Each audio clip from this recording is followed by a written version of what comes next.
Hi everyone, welcome to the garage. So this is my third season of keeping bees, and it seems like every season I learn something new. First season I learned the hard way about mites and treatment as I lost my hives over the winter, and then the second season my hives, I got up to 3 hives from 1 bee packet by the end of the summer, which was great. During the summer we had a queen explosion when I did a hive split. I learned how to do that, but I had too many queen cells in that split, so we had too many queens hatching all at once, so we had a little bit of a queen fiasco. So last year I learned all about that.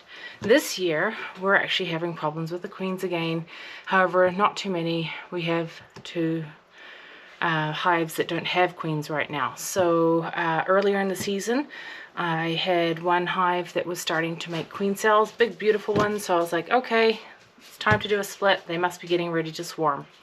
So I did a split and put the original queen in the front property with my other hive and left the split in the back. The queen hatched, but then the weather did not cooperate and she didn't survive or get out to do or survive her mating flight. I'm not quite sure what happened there. So the last couple of months I have been putting more and more queen cells in, as that original hive kept building queen cells. So I kept putting them in the back. We would find virgin queens, but they don't survive. I'm not sure if the birds are getting them or that weather is not been cooperating this spring. So a couple of weeks ago, that hive that was building queen cells, the queen disappeared, so I think she died. So now we're down to 4 hives with 2 with queens. So I have been learning how to make a queen mating box out of some leftover bits and pieces that I have at home, instead of spending the $50 to $60 at the store. I know the ones at the store are probably much sturdier. They're slightly more denser polystyrene. But I was lucky enough to have access to some polystyrene boxes, styrofoam boxes from work, from some lab kits that were expired. So these are approximately, let's see, 8 by 6 inches. So yeah, 16 centimeters by 20 centimeters if you're in centimeters. So I decided I was going to try and make some of these at home with what I have. So what I ended up needing was a good old X-Acto knife. Make sure it's nice and sharp. I've got a little container full of screws. I had some 2x4 that I ripped down with my chop saw, and then we have a little table jigsaw that I had.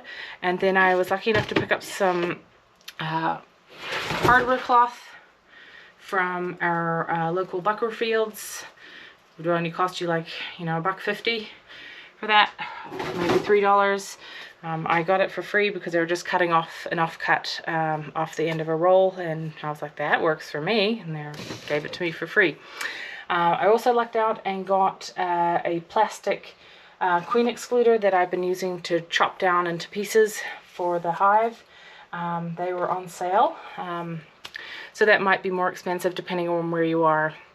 That was normally around $20, I believe. I got it for $6, so yay. Okay, so this is what it looks like to start. Okay, and this is what it's going to look like when it's done.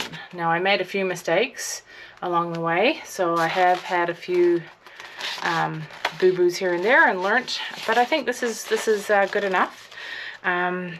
So one thing, do not use the spray on Rust-Oleum spray. It eats the polystyrene. So I had 2 containers that I painted with that, and they look gross. So those are going to get recycled. This one here, I just used some basic outdoor acrylic from Michael's that we had lying around. And yeah, so I'll go over a little bit of what we've got here. So to make the back area here, which is where I'll put the fondant, some people put sugar water, but I'm going to use fondant. I think it's just a little less messy. I used a lid of a smaller styrofoam container. and I cut the opening here, and then I just screwed on a piece of the queen excluder so that the queen doesn't go into the back here and start laying eggs if they build comb, because the bees may build comb here.